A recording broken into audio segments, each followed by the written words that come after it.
so too, let's say the pledge.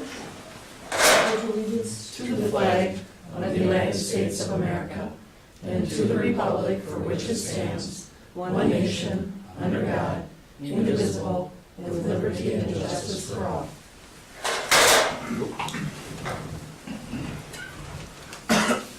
All right. Number 3, approval of the agenda. Could I get a motion, please? I'll make a motion to approve the agenda. I'll second it. Second. Yeah. All right, any comments? If not, we'll vote. Those in favor say aye. Aye. Those opposed, nay. The motion carries. Okay. Number 4, public comment. Supposedly Shane, Nort, and Candace. Well, we'll go with Candace. Okay. Thanks for allowing me to speak today.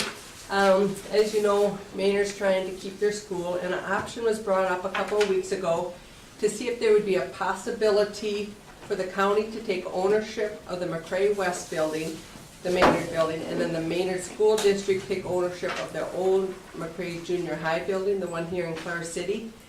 We thought this might be a good option. The McCray School District then could begin saving that $400,000 that was brought up in the referendum, because you'd be rid of both the east and the west. And the school district would be building goodwill with the Maynard School. The school district would have the potential use of the locker rooms over there for the football games and stuff like that.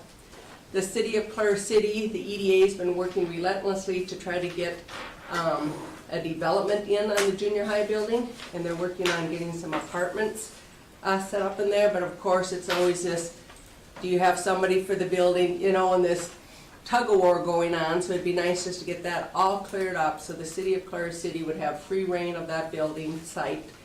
They could get some development going in here and get our tax dollars working. Right now, as you all know, if we just got a plain site sitting there where nothing's built on there, the city's not getting any tax dollars, the county's not getting any tax dollars, and the school district's not getting any tax dollars. So it's just really been sitting there idle for 10 years, and we've lost all that opportunity cost for the last decade with nothing, you know. So if we could get that cleared out of there by this fall, the city would get working on their development, which would be very good for all of us. The city of Maynard and the county then could be working on the Maynard site. We did have Prairie 5 come over and look at it, and they looked at like the school size room, and they said it's perfect for like daycare pods, which is different than like a residential daycare or home daycare. The regulations are different, and so they said like this is just perfect. You could have 3 daycare entrepreneurs in there, you know, 8 to 10 kids each. That would bring more people in our district. Even if you look at, there's people from Wilmer that are working in Granite, and Granite working in Wilmer. If we could capture some of those people to live in our school district. The other thing is, as you know, the Veterans Home is going up in Montevideo. That's over 100 new jobs in this county. And so it would really be nice if we can promote the McCray School District. We've got a brand new school. We're working on new housing. If we can get more daycare and other infrastructure in here, I mean, it's a great opportunity for us to market this area and save us a lot of, or generate more tax dollars. And I think there are people in Clark City, and I know I had a couple of people from Montevideo, you know, wonder about setting up a daycare in this district, so I think there are opportunities for that. And I did talk to the other county commissioners, and they sent me over here to see what you guys were thinking, you know, if you had any willingness to work on this with us, or what your thoughts are. I mean, we do think, you know, the cities and the county and the school districts, we all got to work together, because these are our taxpayer dollars. You know, it's not our dollars or your dollars, it's really the taxpayer dollars. So that's my pitch for tonight. Do you have any ideas or any thoughts? Is that something that can legally happen? That's what we would have to check with the McCray School, would have to check with the bonding. I would think if you could sell the school, you know, that was one of the options, if you could sell the school to the county and then you purchase back another building, I would think it would work, but I'm not an attorney or anything, so. But all along, I think McCray was able to sell the McCray West building. I think. think, you know. Okay, I see, the problem I think would be in order to get all the legal, scenarios straight, is gonna take a long time to do that. And if the county's interested in having the building at Maynard, they can get it. I mean, it's for sale. Mhm. So, I mean, they could just get it and do what they want in any time frame. But the district is trying to get the benefit of a good bidding scenario for demolition by having those two buildings demoed at one time. And we're running out of time. I think in a short time, we're gonna be putting out the bids for the asbestos abatement. So that would set that whole scenario back. And if we end up doing one building at one time and one at another, we're gonna lose that cost savings and probably, there's more liability there for injury with vacated buildings or what do you call vandalism. So I'm not sure it's something that fits in our time frame right now Mhm. from, what we wanted to achieve with as much cost savings as possible. But like I said, if the county's interested in the building, it's there. I mean, they can have it, purchase it like we had always offered from the beginning. Right, I just don't think the county is gonna wanna take on two school buildings, we've got the junior high, and then if we don't fill the one in Maynard, then we have two McCray School buildings to have to take care of. So that's why we kinda thought doing the swap would benefit, both communities and the county as a whole. Well, that would again only work if it's legal to do so, and we'd have to figure that out. And then, I'm concerned about the timeline to get all of that done. I think it's a very creative solution that you proposed to the board, and that, just my question is, time frame. Do we have to have it done, the demolition this year? I mean, like, people close up their cabins and things like that. Does that absolutely have to be done? Does that time frame have to be, to give them time to get that figured out? It doesn't have to be, but then the district would probably end up having to heat the Raymond building, because if the city of Raymond wants part of it, that can't just be shut down and abandoned. There'll be issues with, pipes freezing and things like that. Plus, it's the liability and the vandalism issue that's gonna cost the district money if those buildings keep standing. But couldn't you drain? Couldn't you shut off the electricity and drain the water? I don't know, I'm just asking. Well, Could you close it can, up? you can, but there's always some issues with if there's any water left in pipes or something like that, and then over the winter they freeze, and then, there's damage that needs to be repaired. But So why it's would not it matter as- if there's damage, because we're gonna demolish the buildings Well, but anyway, part of it's right? gonna be kept in Raymond. But if that could be drained, I don't know if that's a possibility at all, or, You can, it's gonna speed up the deterioration of anything you're trying to say. yeah, yeah, It's amazing what, as soon as Yeah, you shut it I get down and that. it's just vacant for a while. I mean, it's a possibility, it's yeah. a danger I've expressed to the city of Raymond in terms of Mhm. saving, cause it's probably gonna be drained for the winter Mhm. for that part of the building, and then they're gonna have to bring it back up online, Yeah, so. yeah. But it is possible. It's possible. Okay, Startup would be my next concern because they're steam buildings, and steam does not play well once you drain the system. what if I understand Raymond is not gonna stay with the steam, they're gonna. They won't be able to because Yeah. we're taking that down, but if Right. the entire Maynard building were to stay online, the concern would be once the steam lines are Mm. drained down, our pipes can explode when it's Got it. repressurized. That's Okay. more my concern there. Okay. Any other thoughts? Is this something that we could explore, some of the questions that you've thrown out there, or? Well, like I said, the first question is if it's even legal to do so, and if the state of Minnesota would approve such a thing. So, that has to be determined before anything can happen. I would really doubt that they would allow us to take ownership of another abandoned building and spend taxpayers' money on it. I don't even think that's legal. I mean, it's legal for us to sell that for $1, but to take another piece of property back and spend money that was allocated for something else on a referendum, I'm not a lawyer. It's gonna raise questions at MDE, no doubt. I mean, we definitely have to take it there for sure, for their Yeah. comment. Yeah, because it was in the review and comment, it specifically Right. Yep, mentioned east and it's west. identified but scope, but like you Yeah, stated, okay. the question about taking on property that you got rid of in the past, that they have record of, so that's. I mean, it's a good thought, Candace, I commend you for thinking about it, but we just gotta look into it, I guess. But would it be any different than selling the building and then your overall budget is less, and so then you come over here and you buy a different building, take it down with reserves? Doesn't, We're technically not on budget right now with going out to bid with the two buildings. So taking on, we're not saving any money, I would say. It's the same message I've given the city of Raymond, that we're not, by saving part of the building, we're not actually saving any money. It'll be more cost effective to take the whole thing down. no, but I'm just talking about if you don't take any of Maynard down. Right. I mean, if you had $500,000 allocated to Maynard, and so you don't take any of that down, so that's gonna bring your total cost on the construction project down $500,000, let's say, right? And then you have your general reserves to use to take down the junior high. What general reserves though, I guess. We only Just- have 500,000 to work with, that's all the district has for each site. There's no reserves. No, but how about like just in your, so you're not. Like you're- general fund, something that's General- not related to the referendum, Right. is that what you're asking? Okay. District would have to speak to that, that's not my money that I'm responsible for.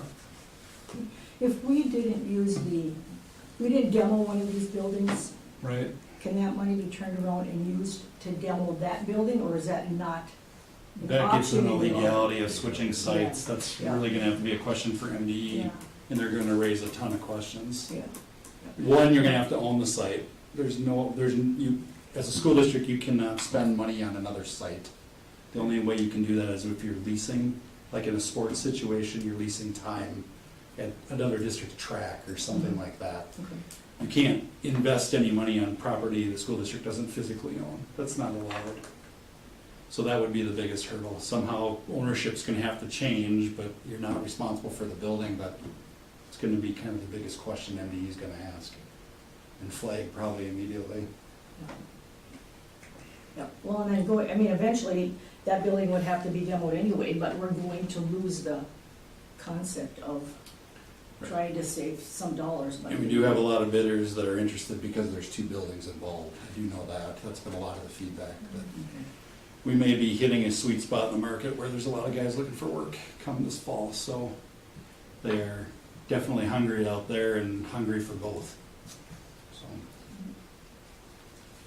One of the other things that I just want to add, if I may, is we could go through all of this work and hire attorneys to see if we could go against what the voters approved.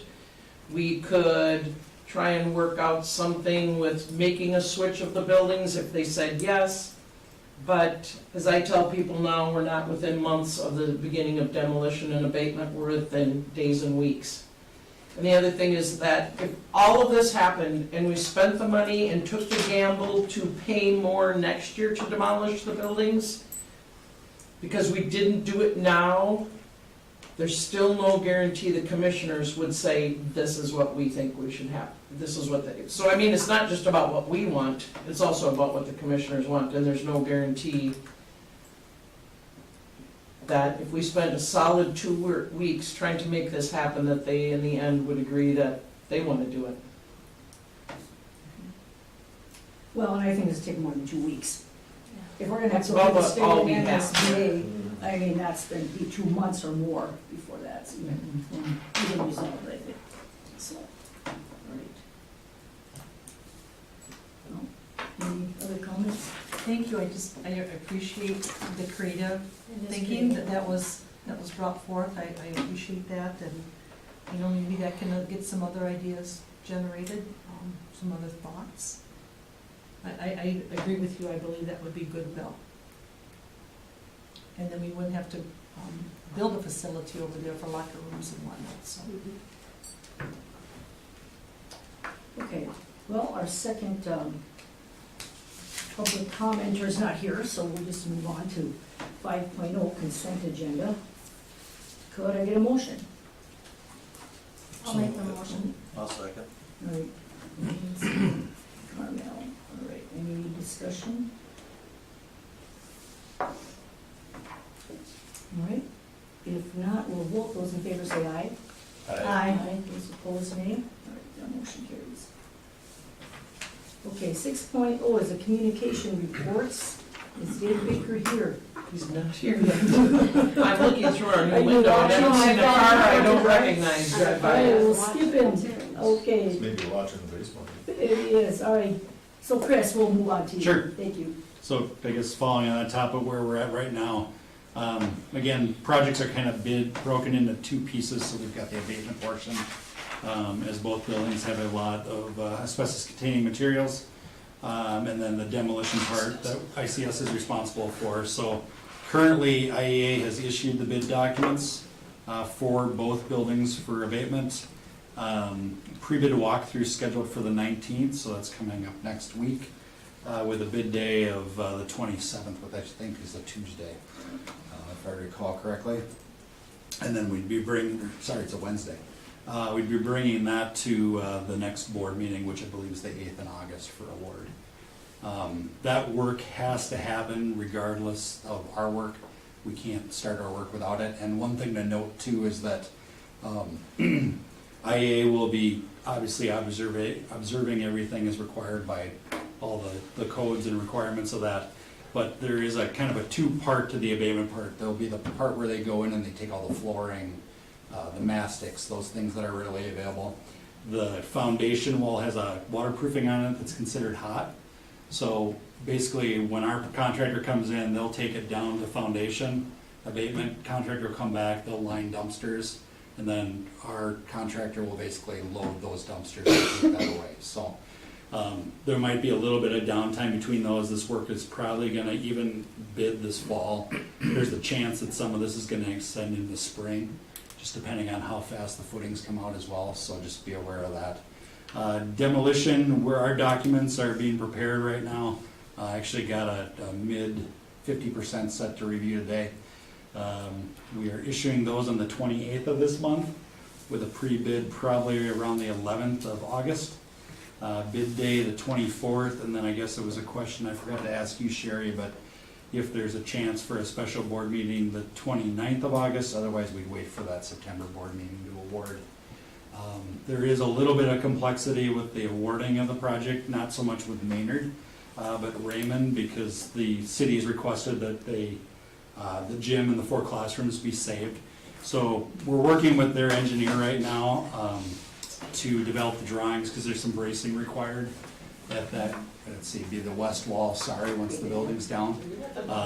The gym can't stand on its own. It's basically got a pivot point in it that the current building's bracing right now. So we're gonna break that work in work scope 1, which is just gonna be demolition, selective demolition scope, and then work scope 2, which will be the steel reinforcement and the labor to install that.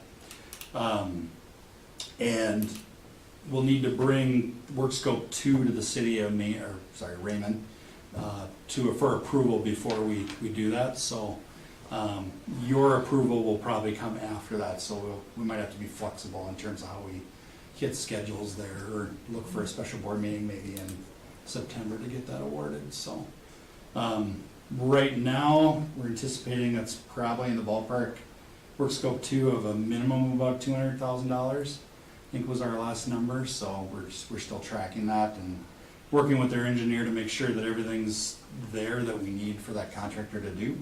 But that's kind of where we're at right now. So I'm following up with Ardell actually tomorrow, just to bring him up. We've been talking, but I just want to make sure he's still on board with the approach. So. Thank you. I talked with him on Saturday for an update, and he said, Chris and the engineer are talking, and he said that you would let him know as soon as Yeah, the so. council out some prices and stuff. And we have talked in the past that building the existing building actually probably will be drained. That's probably the only approach that'll work, but Okay, we'll perfect. see how that times out with demolition too. Perfect. It may time out that by the time spring comes around, they can have someone on board to Mhm.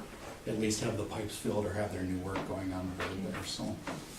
And then after all that's done, we'll work on the property and the building sale.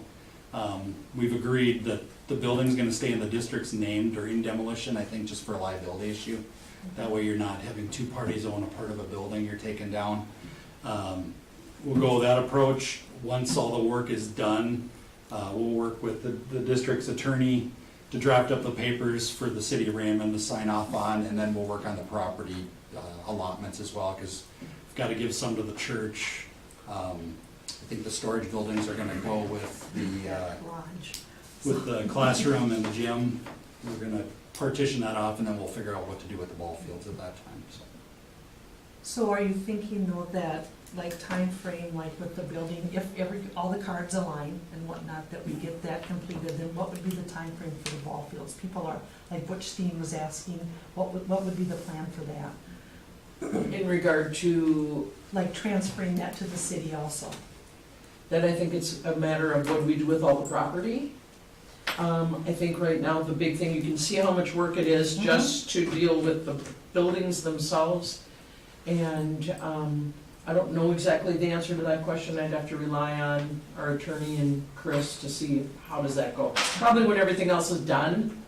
Yeah.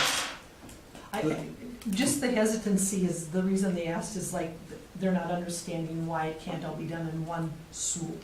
Like if the property for the building, shouldn't it just be the school property gets transferred over to the city of Raymond then? So is there complexities in there that I could at least share with the city, or? It just, for me, I've never demolished a building before, so everything I do Well- come, I just gotta rely on these Yeah. guys, and you can see how many steps there Oh, are just to sure. doing this. Right or wrong, I think the question still remains, does the district want to keep the ball fields for now, or are they gonna get transferred over? I mean, Well, I think guess you as a board have to decide that as well. I guess I thought when we had the representatives from Raymond here, we kind of did a round robin and verbally Sure. shared with the group that consensus was going forward, that the city would. And we were, For a lot of good reasons. we're working on the property, it's a pretty complex site, there's actually a lot of property lines involved, so Okay, we're getting, as part of the demo, we're trying to figure out where those lines are gonna be, and then we're Sure. gonna have to have a surveyor probably wait for parts of the building to be torn down so they can stake some of that stuff, and then it can be platted back with the county. And then, well, let's hope it's not the same one that goofed it up the first time. Right. Yeah. How long ago was that? Yeah. That was decades, wasn't it, when that section of the school Yeah. was built? Right. Yeah, that they kind of goofed it Yeah, all up. yeah. Even the most current one too did not get, like they had half the school's property going through the church and whatnot, so. So is that something that we could put, I think it would create good feelings within the community if that's something that we could put on an upcoming agenda, that we could decide as a board if the athletic fields would be part of the deal, if it all goes through. You know, and word the motion that way, is that something that we could do, or? I'll just ask the rest of the board members here.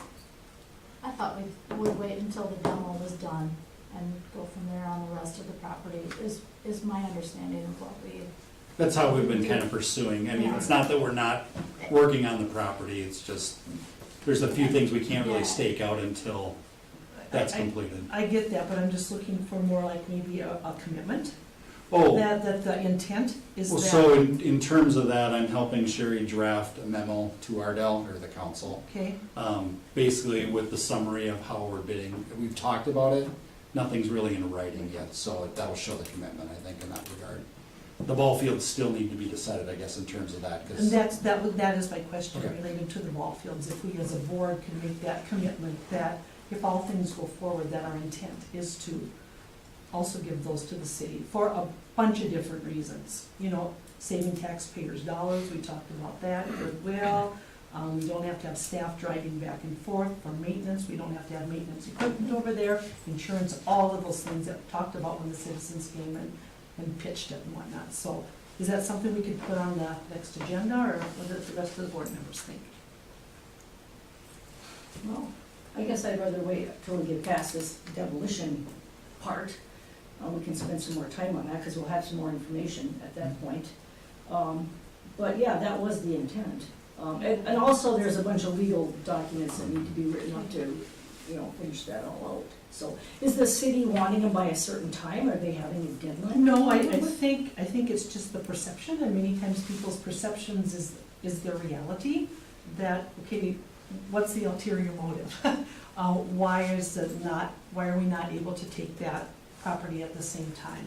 Is the school gonna renege on what was said at the school board meeting? And so that's why I'm just looking if we can get something a bit more concrete, so. Well, like I said, I think, personally like to wait a little bit past this demolition, or at least till we get bids awarded and we know where we're at, but I don't know how anybody else feels about it. So can I ask, is the intent still, like what everybody said verbally at several meetings ago, that the Yeah, I intent think would be that it long-term would be that's- turned over to the city then, the ball diamonds? Well, I Lane? had said I'd work with the city, I guess I didn't make any promises, but, I mean, when you think about it, why wouldn't you? I mean, I didn't promise them the fields, but I said I'd work with the city of Raymond, the city of Maynard. My question for Chris is, you spend, so what does the city of Raymond have to spend to brace that wall up and stuff, what are you thinking? Right now, it's looking at about $200,000. Mhm. I mean, competitive bid Any- market might show something Yeah, else. and in order, and I suppose it really doesn't matter, but I was Yeah. just curious the number, I know you said it, but I didn't write it down. Yeah. My question is, you have that braced up, and boom, it falls over. Even though it's braced up, they spent the 200,000, then what? I'm not saying don't do it, I'm really Right. happy with it. That's, I guess, part of the agreement, I mean, That'd be the city's issue then, I would. yeah, Yeah. I mean, that's kind of what I'm just Dale and I curious, I talked didn't want about. to fall back on the school and all of a sudden. No. The reason we had talked about it the way we were and he agreed is it makes sense while we're doing demo, because what if the wall falls down, they obviously don't want it then. Yeah, But at some point, we draw a line in the sand once the brace thing's up and then they take. cause you know what I mean, I'm just, worst case scenario, cause they always happen, and they Right. have happened, I Yeah, shouldn't yeah, say always. If that falls down, all of a sudden, we're responsible for more demo then, cause the school still So- owns it. Actually, that's one thing I did leave out. We are gonna get an alternate to take the whole building down, just so we've got Okay. that cost on day one. And I guess just so City of Raymond does, we're just getting it so we're covered. Yeah, Not yeah, like- that's all I'm Taking after, it 'cause down. Yeah, anytime, yeah. Just so the message is clear as to why. It's all safeguards, just to make sure we've got Yeah. every aspect covered. because So- if everybody understands the process, then Yep. if something goes wrong, Makes sense. good, thank you. Yeah. But I can't see why that property, Yeah. the city wouldn't want the whole thing, I just don't know why they won't, so. Yeah. Is that Scott saying? Well, yeah, I think we definitely should work with them, but I think we should wait till the demolition's complete and everything's shored up just for liability reasons. I mean, even the city should want to take everything. I agree with, and I agree with you, it's just that, again, the perception is with the ball fields, they really love to keep the ball fields in Raymond. And if that could be a commitment from the board, they think the building is down, or they still have half of it, but the ball fields remain in Raymond, so. I've also gathered, Debbie, that they also would share back with us and let us Absolutely, play there. So that's kind of what was my understanding is, absolutely, yeah, informal understanding, if you Right. will, that it goes Yeah. both ways. absolutely, yeah. Yeah, it could be a win-win for both. Wasn't it like $1 a year or something? Yeah, something like Yeah. that. Well, I think it was $1 for 99 years. Yeah. Okay, whatever it was. And that's essentially how those work. I mean, it's just, it's a one-time Yeah, transaction Right, fee, and then right. it's Yeah. 99 years, I think, is the limit, and then you'd have to renew it if Okay. it still exists. we won't be here to renew it, but. Jim will. Jim's got all new parts. I'm just so happy we have a place to play it, I'm nervous. So I will go back, I'm going to the city council meeting as soon as I'm done, I would share a report, because I knew you were gonna report tonight, Chris, and whatnot, that the intent is that the ball diamonds will stay in Raymond.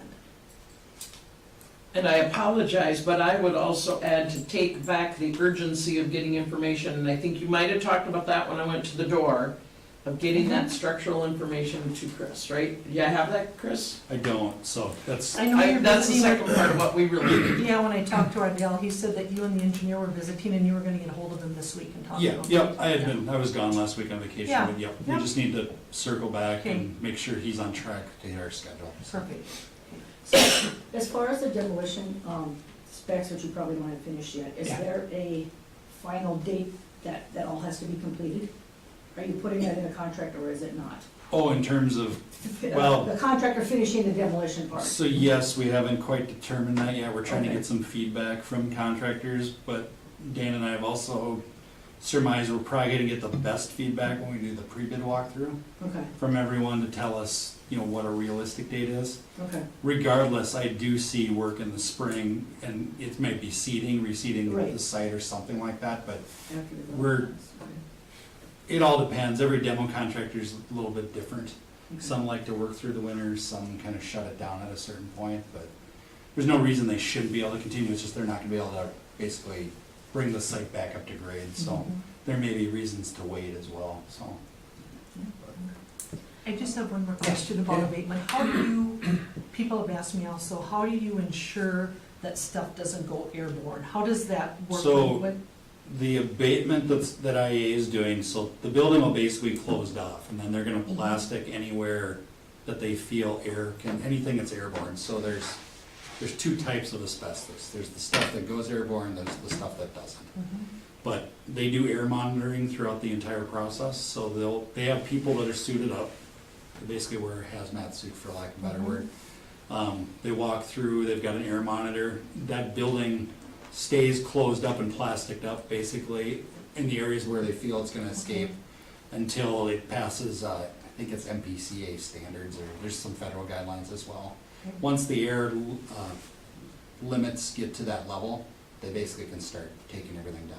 Okay, So it's very heavily watched. That shouldn't be a concern by anyone, so. well, from our homeowner whose house gets hit by baseballs all the Oh, sure. time, she did ask. Sure. No, it'll be, I mean, there'll be big signs on doors, do not enter, things like that. Okay.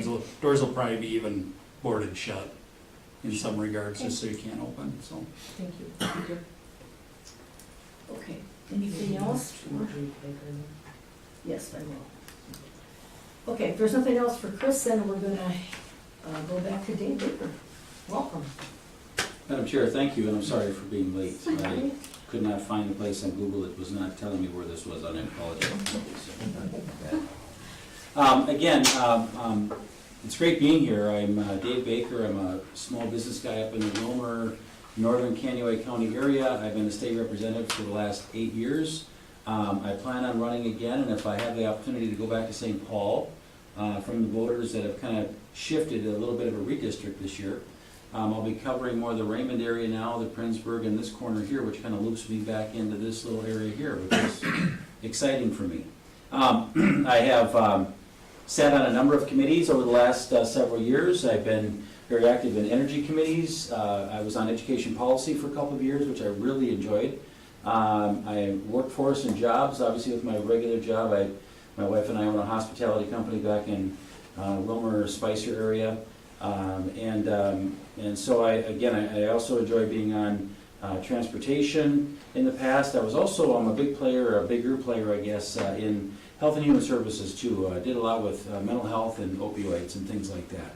So I'm looking forward to working hard getting to know the district, going to some more parades out in this area. And I just wanted to come and introduce myself, first of all, to make sure that you guys know who I was, what I am. I brought some cards here if anybody wants to reach out afterwards. But I love coming to city council, school board meetings, county commissioner meetings when they touch my district, so that I can make sure that I really hear where our local public officials are getting and what they're hearing, what's going on, because I, again, as a moderate Republican, I am not happy how things work in St. Paul, and I'm very clear about that, where things can be done differently. I'm part of a group that is trying to do a lot of things on getting rid of these huge, stupid omnibus bills. Now, there's a part of that, I want to say, that is important because of time management, because if there's single subject, if it's all about education finance, that's one thing. But when they start throwing bonding and tax bills together, and then let's just throw in transportation, I lose my cool, because I don't think that's a good way to get everything out there that what we're trying to find. A great example this year is edible cannabis, that somehow got into the rules, or the bills that were passed through Health and Human Services policy bill this year, which was really not talked about a lot in my committees.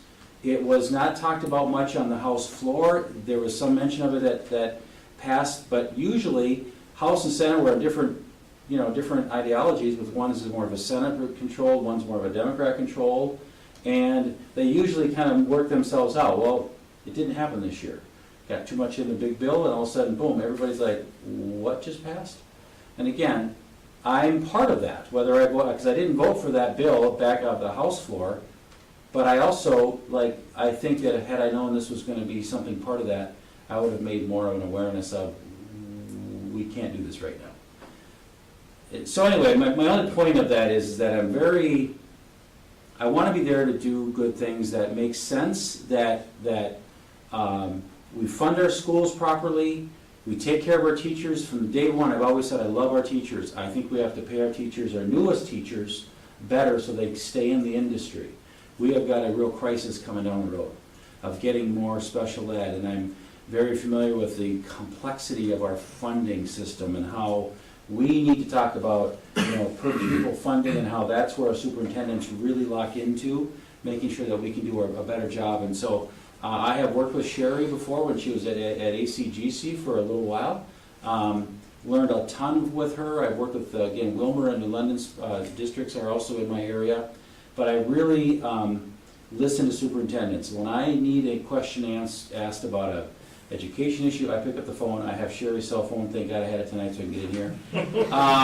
But I feel that that's really a big connection for me. I want to be available to anybody who has questions about education, especially when this world comes into what's good with policy. We trust our local officials to say what's right with teaching our kids the right curriculum, what's best for our area. I really value your inputs. I really appreciate you running and being a part of the school board. I just know that you don't get to control much of your revenue. We do all that in St. Paul, which is sometimes backwards. I always felt if you put your name on a yard sign like I do, you should have some of that ability to do that. Well, we haven't done that yet, but I really believe that you guys, you need to have enough money to do the right kind of work. And so we're just working through hopefully what normal is coming out of this last couple of years. Super excited to see your beautiful facility that's growing in dirt, and I see Donex is putting parking lots down here, and it's nice to see all this stuff happening right now. So I just mostly wanted to just come and say who I am. I'm available for you guys. I want to be coming to a meeting once or twice a year, Sherry, if you'll have me, and the board. I'm always available. I usually go, especially before the session starts. If after the election I'm the guy who will represent part of your district, I'm more than happy to come here with other representatives. If it's Andrew Lang, if it's Dean Earl, if he's got part of this as well, I think, when it wraps around kind of the older Tim Miller district. I just picked up still the county lines. I'm still kind of in Kaneohe County, but I think maybe Dean Earl would be part of that as well that comes around this way. As part of the new, he would be in new Senate District 16A, I would be 16B. So super excited to be a part of the makeup that represents you in St. Paul. So I'll stand for questions, but this was more of just here's who I am.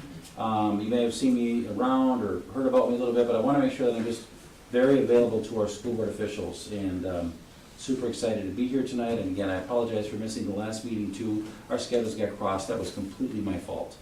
So I'm here tonight late. I'm really making a heck of a name for myself. But I truly hope that you know I'm super gracious that I could be able to be here tonight. So my apologies again for being late. But happy to answer any questions at all anybody has.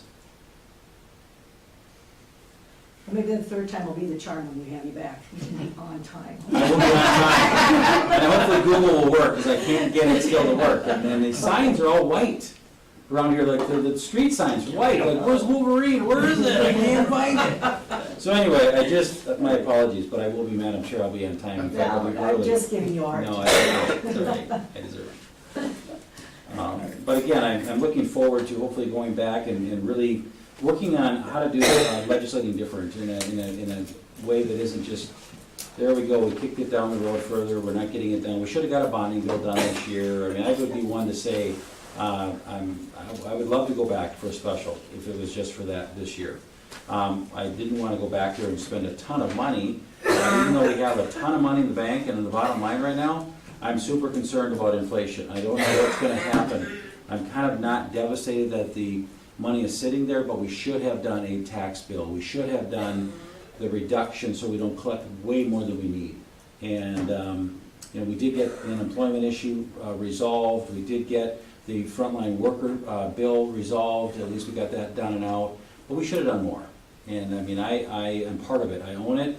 I've been in the minority for the last 4 years in the Minnesota House. I don't want to see that when I go back. And I would love to be a leader in the majority or possibly a chair someday, and that's what I'm got my eye on and focused on if I do my job well. So just really excited about representing this area in the state of Minnesota. Any other questions? So Representative Baker, what would Yes. some of your thoughts be if you go back next year about how to prioritize things for the school districts? Well, I think for the school districts, what I have heard is, again, let's try to get the funding right to make sure that we can find, we need teachers of color in our area. We gotta find a way to try to get more teachers to wanna apply for this industry. I think right now, part of it is just the ability and the complexity of, people get out and they maybe make $40,000-$45,000 a year starting, and they have student loans, and it's just a real problem for new teachers. I am most fearful of not having teachers in the pipeline coming. I think that schools, there's never enough money in schools. Cross-subsidy is a huge problem for everybody, every school system out there because of the special education. Part of the bonding bill was the ability to add on to the Wilmer Public Middle School, to try to have more ability to have special education there. For our collaboration of our, what is it, SWCS, I forgot the initials up The there, co-op. that Cliff runs? Southwest West Central Service. Thank you. And so, that was a big part of our bonding request this year. For me, I think it's just making sure that policies are clear, that schools have that ability to make sure their curriculum is right for those students in those areas. That's what you folks are designed and actually here for to do. I don't think that the formula is going to get any easier to work through, because a lot of it is, transportation issues, it's special education needs, it's, pupil formula funding.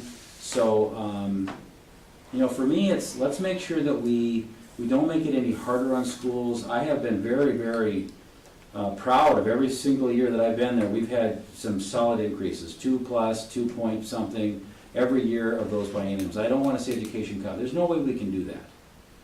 And if that means we've got to raise taxes, that means we have to raise taxes. But there's one thing we can't do, I don't think, is ever cut our education funding.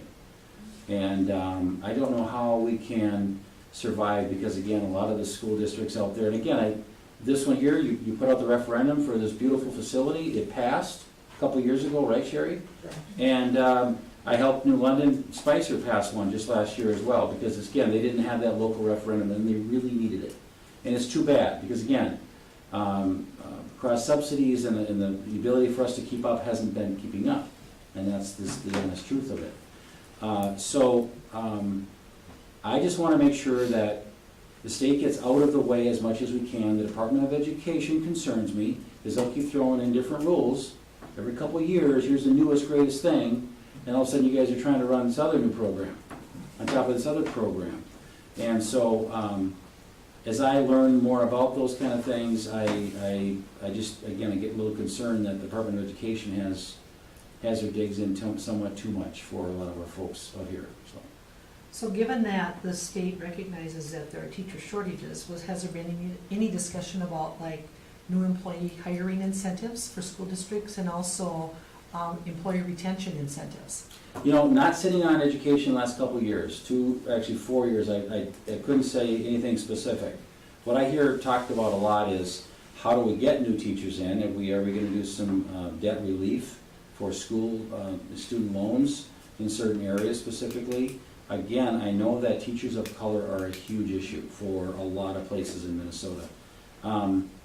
But when you can't find special education teachers or other things, we're gonna have to do something different than than the current model of just everybody is paid the same based on their time and all that stuff. I think it has to be relooked at. And I think working with the Education Minnesota is gonna have to be part of this, so that we can be more competitive with our best teachers and our newest teachers, and how do we promote them all to want to stay here, to be paid accordingly. But that's where I think it's gonna have to come to, because it's a model that isn't working or doesn't get used much anywhere else except in education. I'm not sure that's really right today.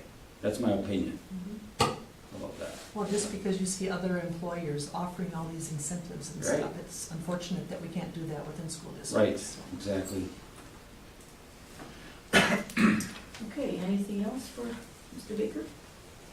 If not, all right, thank you, sir. Thank you, Madam Chair, appreciate it very much, everybody, thank you. All right. I'll leave some cards here, okay? Thank you. All right.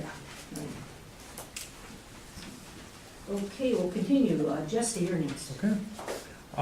Well, thank you for the chance to talk again.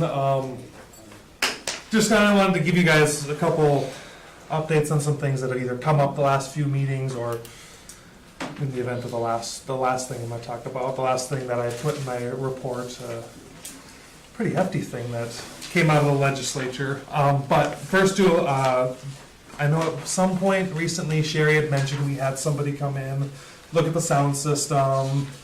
We started to figure some things out. It was a little better for graduation, but then through doing stuff with the scoreboards, one thing we identified was that where we connect to by the scores table is like under the step, so it's kind of a loose spot, it'll shake. That's part of the problem. There would be times where it would just cut out.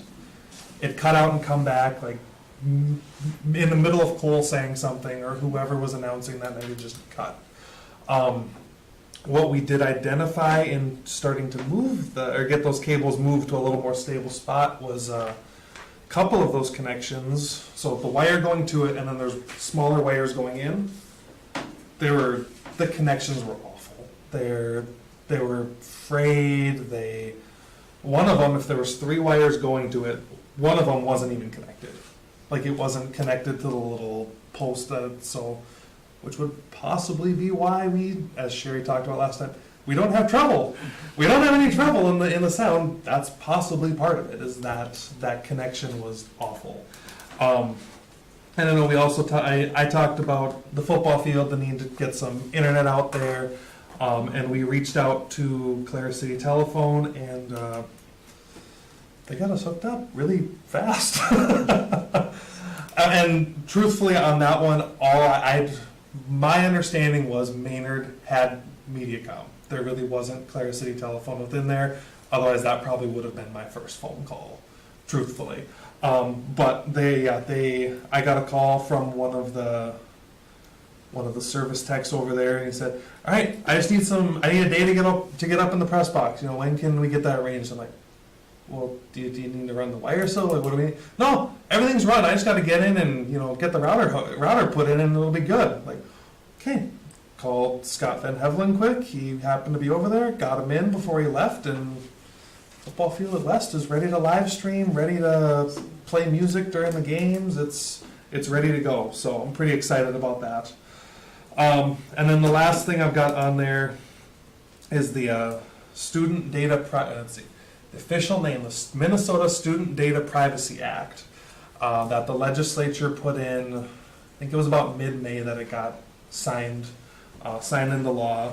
I went to a workshop through SWWC, been 2 weeks ago now, just kind of what all goes into it, and it's a very hefty bill. It's a very hefty initial lift on the school's part. It's a lot of getting contracts from different vendors. And part of it is our law is different than pretty much any other state's law. So we can't just say, "Hey, are you compliant with what California has?" Great, all right, sweet, we're signed off, we're good. All those vendors now have to make sure they're compliant with us as well. So it's not only a process for us, it's a process for the vendors as well, and it's every single website that a teacher might possibly put a student's name or an email address in, that we have to have an agreement with, that they will not use any of the data in any way that none of us as parents would want our kids' data used. And I truly think once the work is done, I think it will be a great net benefit for students, families, and schools, because if there's a breach of data, Google has to say, "This happened, this is when it happened," they have to report it to us, they have to let us know, and if there's any issues, it's not an us problem. Any lawsuits, anything like that goes to them. It's on them because they didn't do their job. We did our job. They made promises to us that they were going to take care of things, and they didn't. So I think that it's going to be a heavy lift for primarily me and my couple admin assistants to kind of get all the paperwork done on it. But once it's done, I think it's going to be good. And it's, as I know I mentioned in the report, it's new. It was passed mid-May. It went into effect July 1. The lawyers basically have nothing for us. Sherry reached out to Terry Morrow from MSBA, and she mentioned they should have a updated policy 524, which is internet acceptable use. They should have that to the schools by next week. They should have a sample parent letter that we have to send out within 30 days of school start, informing families of what we're using, all of that kind of stuff. MSBA is gonna have that for us as well, which is another heavy piece off of our plate, because it's a letter going out with very legal information, so that's gotta be all buttoned up. So very thankful to MSBA, and that came in, I think Sherry got the email Monday, but actually today's Monday, from Terry about that. So what questions do you guys have for me? So is this gonna all be done before school starts this year or not? Or it'll be an ongoing process? It will be ongoing. Basically, my guideposts are, we have to have that letter out to parents. That's a non-negotiable. That letter has to go out. That's gonna go out with the board, with the start of school packet. Yeah, not the board packet, the start of school packet. That's our plan right now. And then just getting our big ones taken care of. Our student information system, Google, because that's where all our information and that kind of stuff is. Some of those really big ones, just check the big ones off, and then we just keep working down the list and getting everybody done by the end of the school year. Just kind of getting that all signed, and that's kind of our goal. That's what we're working towards. So. Any questions for Jesse? Great, Thank you. All right, okay, 22 lots. Hello. Next. Well, I'm sure you guys had a chance to read it, so I'm just gonna highlight a few things, and you can ask me questions if you have anything. First off, number 4, just wanted to highlight Gavin Huseman making it to the state golf tournament. Congratulations to he and Mr. Olson and Sam. I went and followed around for the first day, and it was a lot of fun. I mean, I've never been to a state golf tournament before. He did a really, really good job, and for him to walk 18 holes, which I was exhausted driving 18 behind him, and he then went directly to a baseball game and played, and then the next morning he got up about 6 o'clock, went and did 18 more holes, and then went and played 2 baseball games. And in that time period, got hit with a ball and broke his hand, and still played the rest of the game. He had a good time, but I tell you what, he really showed a lot of toughness. Down to number 6, again, our baseball team just ended with just a great season. I mean, had a few losses during the year, and things went really, really well. I mean, they played 10 innings in the section game, and then went to the finals and lost the first one against RTR, and then came back and won in a pretty exciting fashion. Made it to the state tournament, played the state champions first round, and really, many of the innings played really well. We had our first inning went really was tough for them. But again, we're playing a real veteran team. I think the other team had 10 or 12 seniors on their team, and I think we had 4. And started multiple 9th graders. And so, like I said, we still, played pretty well most of the innings. Came back, won 2 straight games, and went 2-1, and ended up with the consolation championship. So congratulations to Nate Hebrink and the whole baseball team. And with that, they got acknowledged at Target Field. And that Friday we went down, and they actually got to go on, and they walked the whole first base line all the way around, took pictures behind a home plate, and then walked up the third base line and left that way. And then to end, which it was a shock, we weren't ready for it, but Dreyer Holman then got called down on the field, and he was one of the players that made the all-tournament team also. So congratulations to him. That was real special. Number 8, I think I put it there in detail. This is the first time in my years as an AD that I've been able to understand how they charge. It used to kind of just be a direct amount, and then last couple of years they had to switch it. And so if you have any questions, but otherwise that's pretty detailed. I did put in there specifically, dance is only one. The number they came up with online when I registered wasn't the same that I came up with, and that's when I found out that they don't charge twice for dance and high kick, although they charge twice for track, like boys track, girls track. They charge twice for golf, girls golf, boys golf, and I think probably because in the city, they probably are completely separate teams, where ours would work together. And then we do have to register for clays, although that is not technically a state high school league sport. For the district, they have to be associated with the school, and the state high school league does help them run a state tournament, but that is not a specific state high school league activity, and there is no charge, but we still register for it since there is a program underneath our district. So, Can I just ask a Yes. question about that? So is it $200 for one activity per individual, or for 3 activities or it's just a straight $200? Is that how I'm reading it? we're down number 9 now. Oh, I'm sorry that you were talking. I was on 8, Okay, so 9, okay. Yeah, Is that what you're talking okay, about, yeah, the cost to our athletes?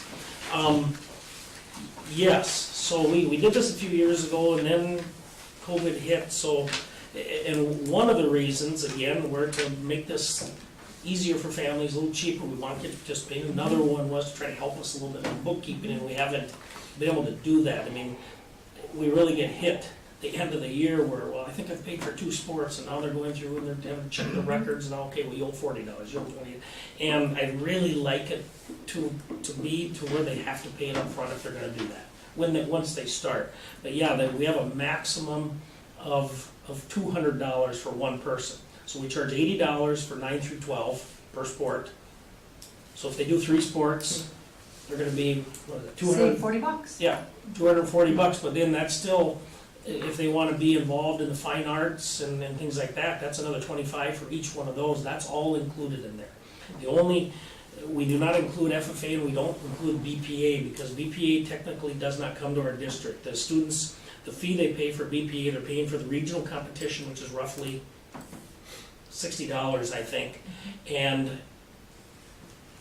trying to think if there's one. The fee is. Oh, and they have to pay their, they have, BPA that's true. fees, That- dues. It's $60 to be a national member of BPA, so they're paying for that, and they're paying like the $20 registration to the regional event. So the money that the kids pay for BPA is technically not coming to our activities program, that is paying for their 2 events to be a national member and so on. So otherwise, pretty much anything else they want to be involved in, Math League, Knowledge Bowl, they're all $25. If they pay the $200, they can be out for 3 sports, or in Gavin's situation this year, 4 sports, and be involved with all those also. And then we did set, again, to try to help families, if a family, they might have 3-4 kids in 7 through 12, it's $400 total for the family. So again, it's, I think it's a good deal. I would like to see us go to where they pay it up front, and we're not trying to keep track for every kid all year long. What about if there's kids that don't necessarily know if they wanna go out for a sport later in the year? I'm sure you'd refund them, but, is that gonna come into? It probably is. I guess what I'm looking at is it's probably gonna be less than how many we have saying, well, I've already paid this. Yeah, But I mean, there probably is gonna be a few, but I think most of them that would come and pay the $200, they probably know they're gonna be out for 3 sports or the other fine arts activities and so on. And then we have the fee adjustment based upon free and reduced lunches, correct? Yes, that is still Okay. $25 Okay. if they qualify for free or reduced lunch. So if they qualify for that, this is a deal for them, because again, they could be out for 3 sports and pay $75 total. So again, I just have thrown it out there, this is the 3rd year, and we do make it work if we can't. It's just, I know it would make our office run a little more smoothly, keeping track of this. So so a kid doesn't decide till spring that he wants to be in baseball, then he can still just pay for baseball? Yes. Yeah. Then number 11, again, the reason, our concession stand at football it was extremely tight. We had a hard time in there. And Mr. Johnson, he had his industrial arts class this year build us, I tell you what, it looks monstrous, but it's only 4 feet longer and 2 feet deeper. But it's crazy how much more room there is in there. And so it's pretty nice. We just had it wired this week by Corey Seatsma. And then Tim Tyne and Tyne Moving, they moved it over. They took it out of the shed, out of the industrial arts shop, moved it over there. They took that, which that concession stand we had was very nice, just small for football. And we've been wanting to get a better one for softball for a while. And they moved that over to the softball field. And that's much, much nicer and larger than the one they've currently had. And Tim and Tyne Moving did that at no charge. So I just wanted to do a public thank you to them for doing that for us. It is beautiful. Do you know when they're gonna move it so it can be used? It hasn't been used all year because it got plopped in left field, right behind the fence. Right. And do you know when they're gonna move it? or- No, but we will this summer, and the reason Okay. that took place was because we would have had to unhook the wiring, or there'd have been no electricity, and we wanted Nancy Okay. to still, so that was her choice, Okay, until she decided where she wanted to go, and Okay. she's decided now. okay, And so we will do that, but they could have had concessions because we kept the other one intact. yeah, And, but it's nice. we're not gonna leave it there for winter, that'll be a, Thank you, for because snow that's where I removal. parked for the Rockets games. okay. Yeah.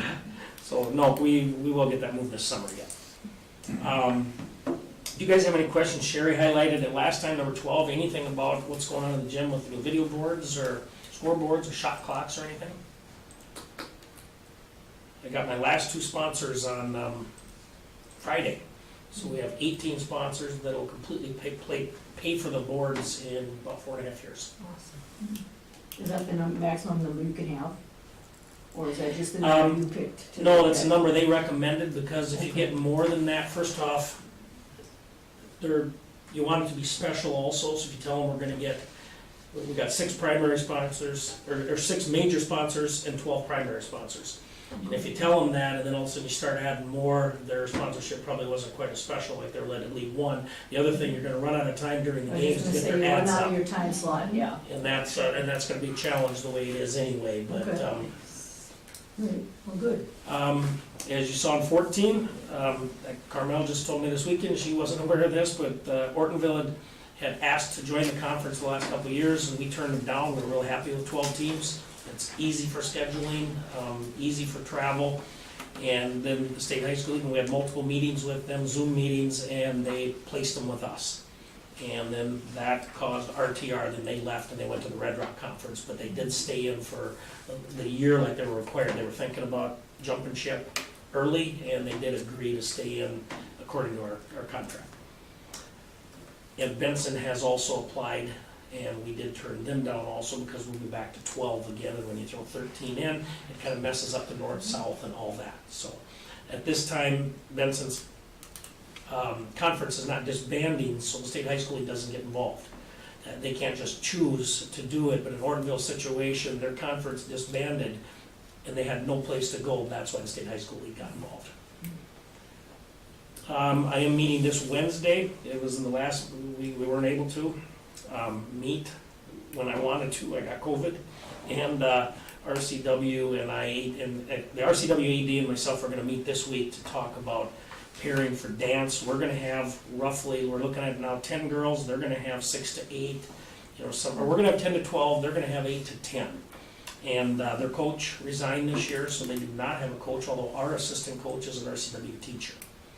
And so we are just gonna get together this Wednesday and start discussing options, how that would look and so on. And if that's the case, we would need board approval, both schools would need board approval to move forward towards a co-op for this coming season.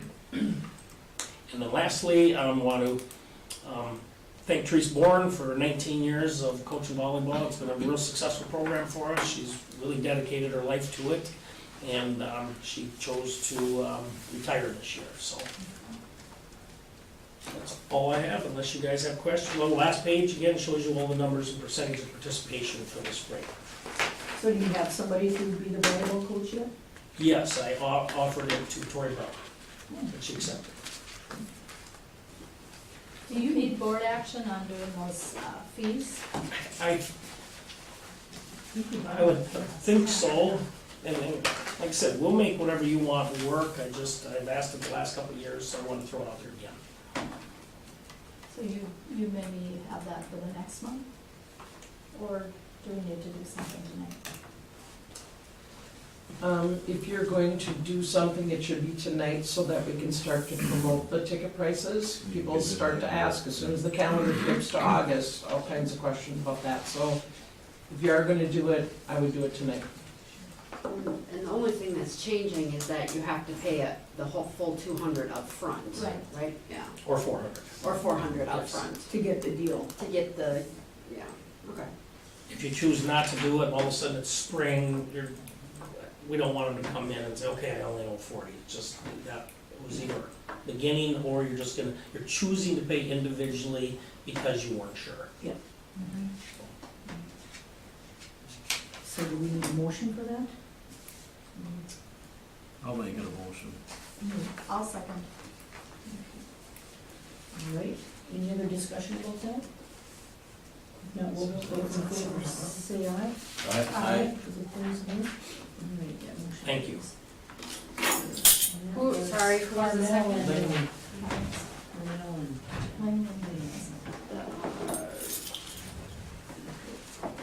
All right, thanks, Jim.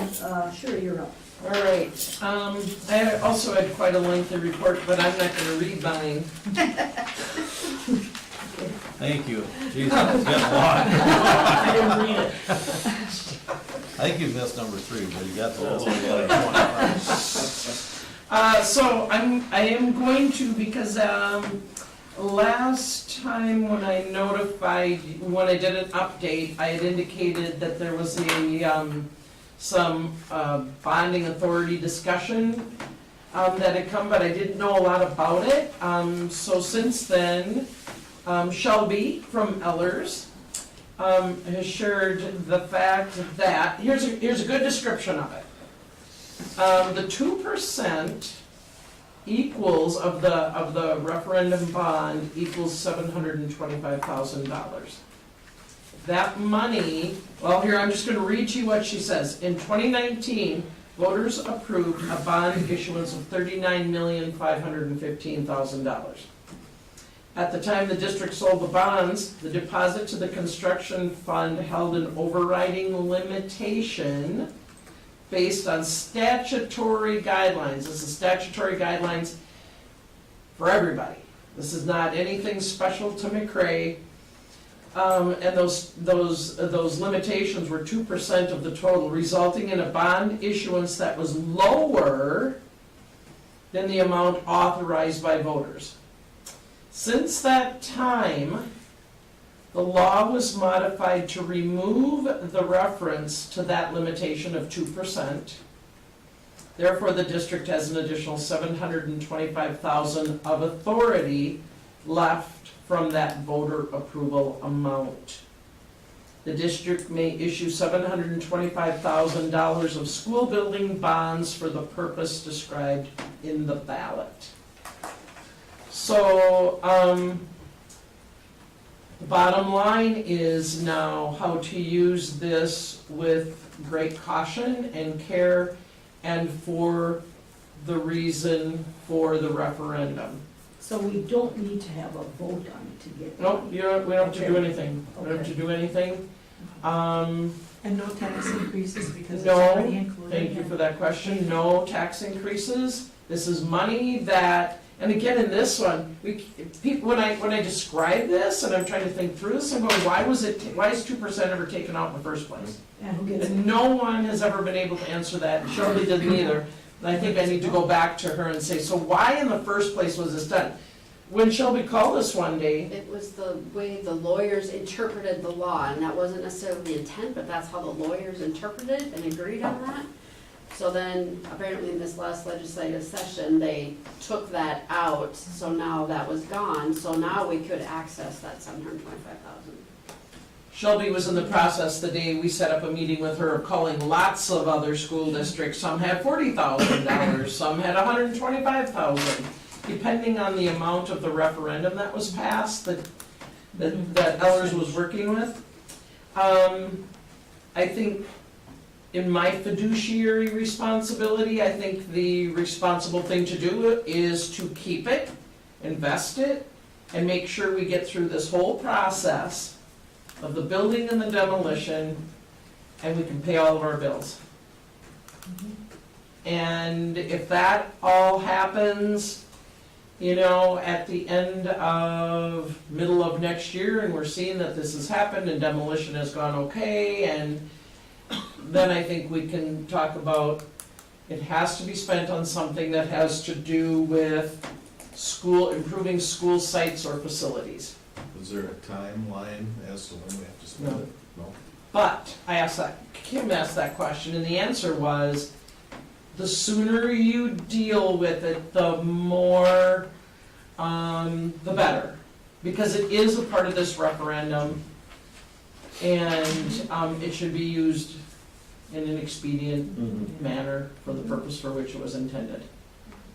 So I think, you know, we still have things we're working through. So to that point, there's 3 years to spend the money essentially. Okay. We could have, and I don't know why they do this, but they designate the architect as the person who has to make the request to NDE. You could request another 2 years on the initial, which would get you up to 5.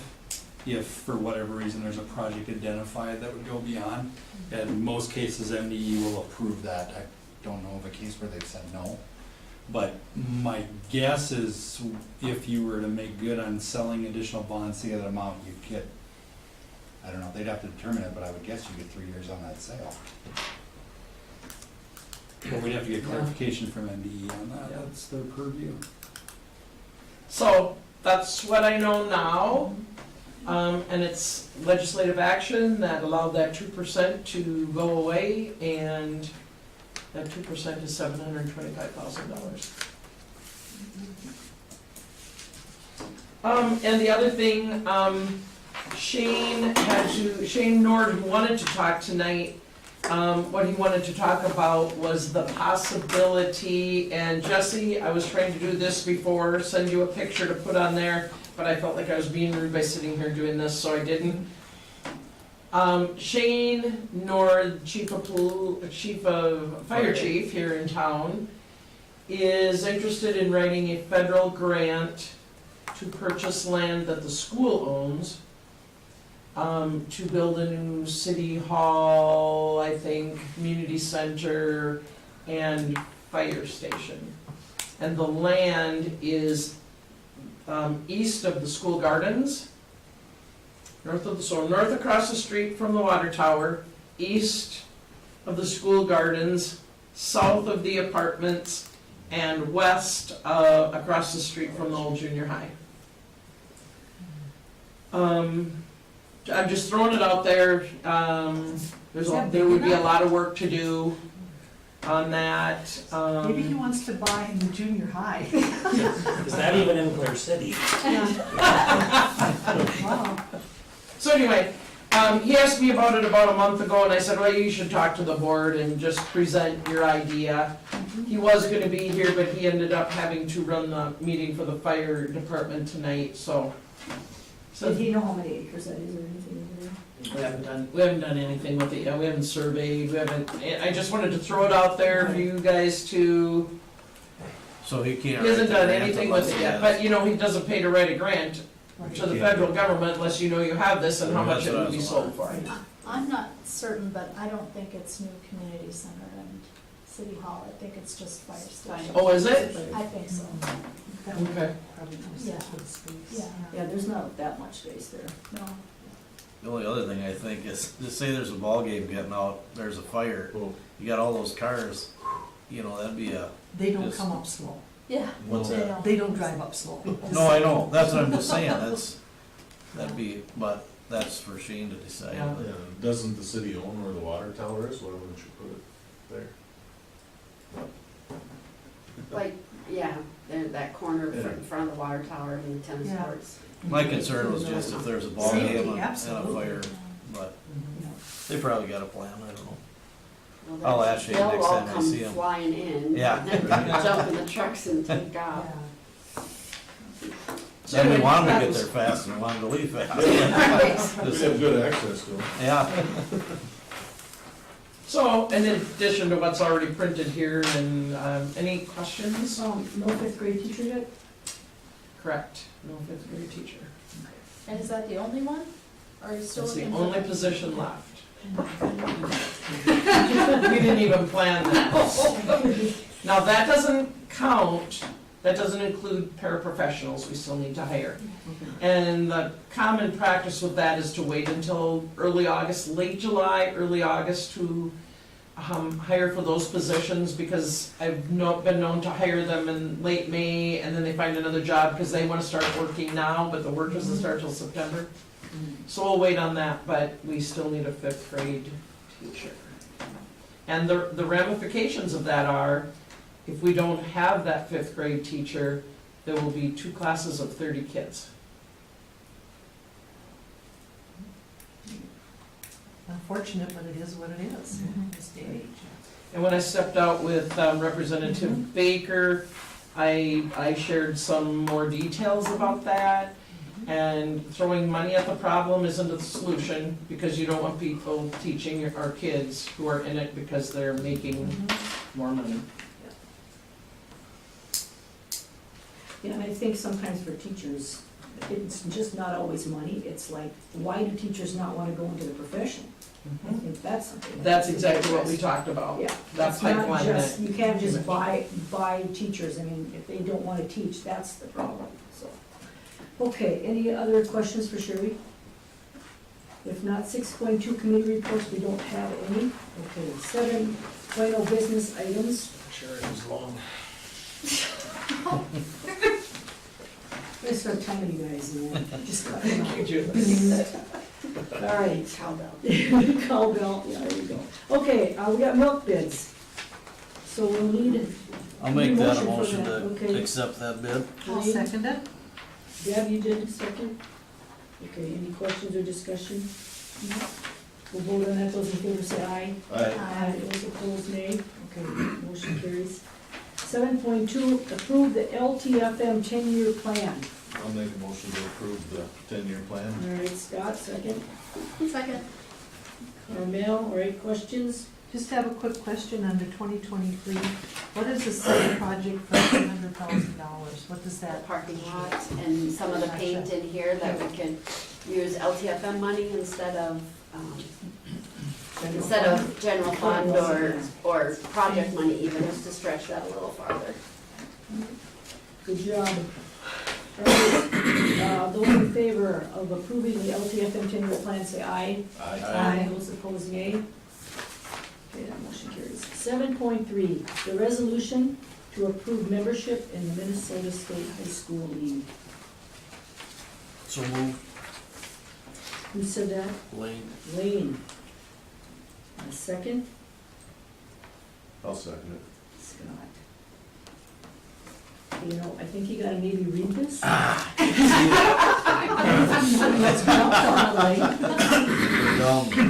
course I I said. was wondering why you were so anxious to Yeah. type Well, Jim, I mean, he understood it, I thought we kind of passed it. Yeah, I was listening to you. Yeah, all right. Where is this? It's the last 5 pages. Oh, it is too. All right, resolved that the governing board of McRae Schools, School District 2180, Chippewa County, State of Minnesota, delegates control, supervision, and regulation of interscholastic athletic and fine arts events referred to in Minnesota Statute Section 128C.01 to the Minnesota State High School League, and so by certifies to the State Commissioner of Education as provided for by Minnesota statutes. Further resolved that the high schools listed below, McRae High School, is authorized by the governing board of said school district to, renew its membership in the Minnesota State High School League and participate in the approved inter-school activities sponsored by said league and its various subdivisions. Further resolved, that is, this governing board hereby adopts the Constitution, bylaws, rules, and regulations of said league and all amendments thereto as the same as are published in the latest edition of the league's official handbook on file at the office of the school district or school, or as it appears on the league's website, as the minimum standards governing participation in said league-sponsored activities, and that the administration and responsibility for determining student eligibility and for the supervision of such activities are assigned to the official representatives identified by this governing board. Signing the resolution for membership affirms that this governing board has viewed the Why We Play training video, which defines the purpose and value of education-based athletic and activity programs, and assists school communities in communicating a shared common language. Member schools must develop and publicize administrative procedures to address eligibility, suspensions related to code of student conduct violations for students participating in activity programs by member schools. The above resolution was adopted by the governing board of this school district, and it is recorded in the official minutes of said board, and hereby is certified to the State Commissioner of Education as provided by law. Signed, dated and signed after we approve it. I think that's it. Yeah. I have viewed that video. You'll all have. Yeah. And nothing has changed, it's the same one I showed you 2 years ago, the PowerPoint and the video, so. Ready for this. All right. I'd just like to add that the athletic director could read that next time. Is that on that resolution? Yeah, it's on the Yeah, back. adding On the that. back, Oh, we that just is need correct. a designated school board member. Yes, right. We have to do that every time. And I believe it was lame last time. Yeah. Yep, that was a lot of pressure. I'd like to pass that on to Carmel if I could. I got called one time in 2 years. That's fine. I can. Carmel, you'll do it? All Sure. right, thank you. Okay, and Jim's responsible for the rest of it. Okay. All right, so I guess we're ready to vote if there's no other discussion on that. This would have to be individual here, so Lane? Yes.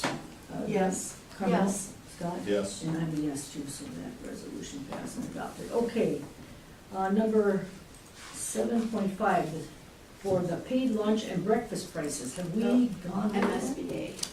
7-4. Oh, I'm 7.4. sorry, I missed that, I went down too fast. Okay. Human membership at MSBA, I need a motion for that. I'll make the motion. Carmel. Second? Second. Scott. Okay, questions on that? I believe that's a resolution that needs to be read as well. No, no? I don't think so. Oh, okay. Just a motion. School board election. Oh, that's the one, okay. Those in favor of approving membership in MSBA, say aye. Aye. Those opposed, nay. All right, that motion carries. Okay, now 7.5, set the paid lunch and breakfast prices. With the reimbursement that we got, so we have to wait for motion. Oh, yeah, that's right. Just I'll make a trying to- motion to set the lunch and breakfast prices as stated, maybe, or as. Yeah. Well, we didn't have any information yet, but I looked up what it has been. It's like, they haven't had to pay for Right. a whole year, Right. and I did some quick calculations to see how our fund balance was gonna be, because we're getting really, really close to zero and negative in the past, but with the reimbursement that we got with this special funding, our fund balance is gonna be pretty hefty, so I think we can just keep it as is, which is 25 cents for breakfast for elementary, 50 cents high school breakfast, $2 for lunch for everybody. And then if a student should eat 2 breakfasts in a day, but at the high school, because we have breakfast and second chance breakfast. Okay. If they eat 2, then we don't get any reimbursement on the second one, so then we charge $1, which is still losing money, but it's not quite as much, so. Okay. So how are we classifying elementary and high school now? Pre-K through 6, 7 through 12, means we'll have middle school. Yeah, but I think we just do pre-K 5, because they eat And in that 6 to cafeteria, 12. and then it'll just eliminate, oh, are you a 6th grader, or are you a 7th grader, you know, just go, One cafeteria. yeah, so it would be I'll change that to elementary and secondary, because that's how we're defined now, so. Okay. Depending where Sorry, they, thanks for bringing that up. depending where Sorry. they eat their lunch is how you determine. Yeah. this.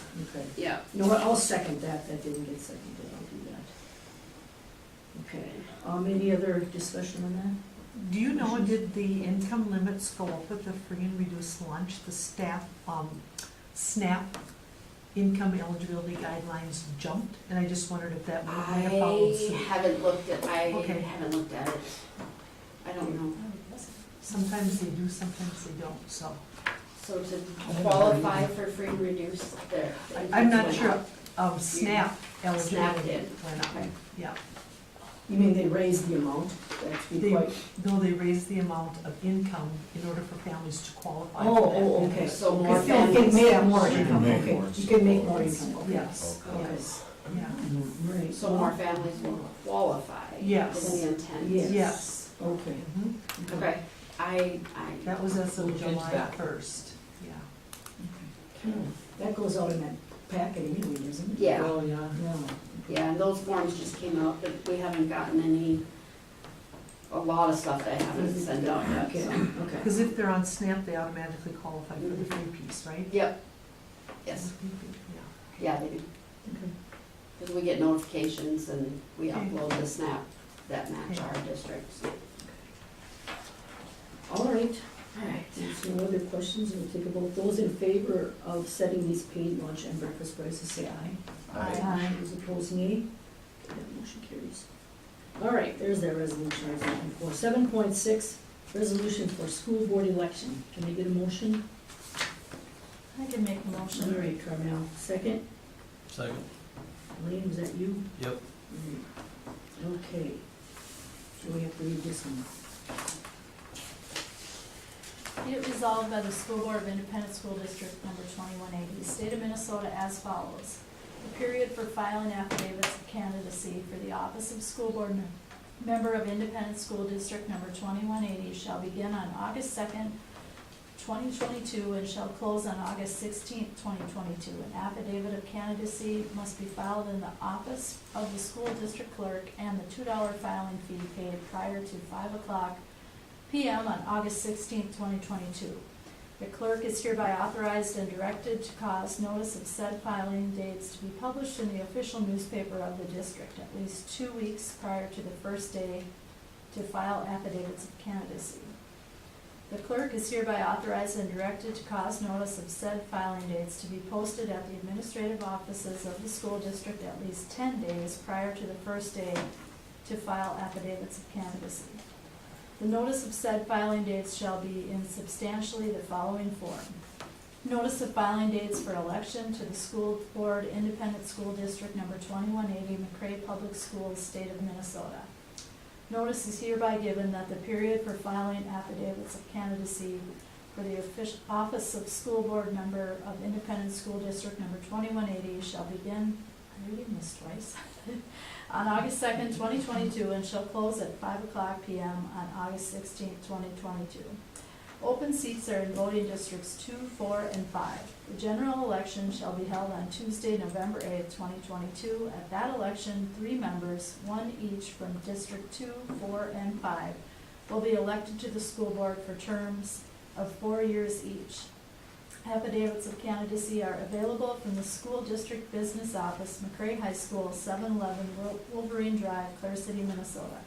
The filing fee for this office is $2. A candidate for this office must be an eligible voter, must be 21 years of age or more on assuming office, must have been a resident of the school district voting district from which the candidate seeks election for 30 days before the general election, and must have no other affidavit on file for any other office at the same primary or next ensuing general election. Affidavits of candidacy must be filed in the office of the school district clerk, and the filing fee period prior to 5:00 p.m. on August 16, 2022. Okay. Any questions or discussion on that? If not, we'll vote. It has to be individual. Lane? Yes. Yes. Deb? Carmel? Yes. Scott? Yes. I'm yes too, so that passes. That's it. We need a motion to adjourn. So So moved. Scott, second, Second. Carmel, those in favor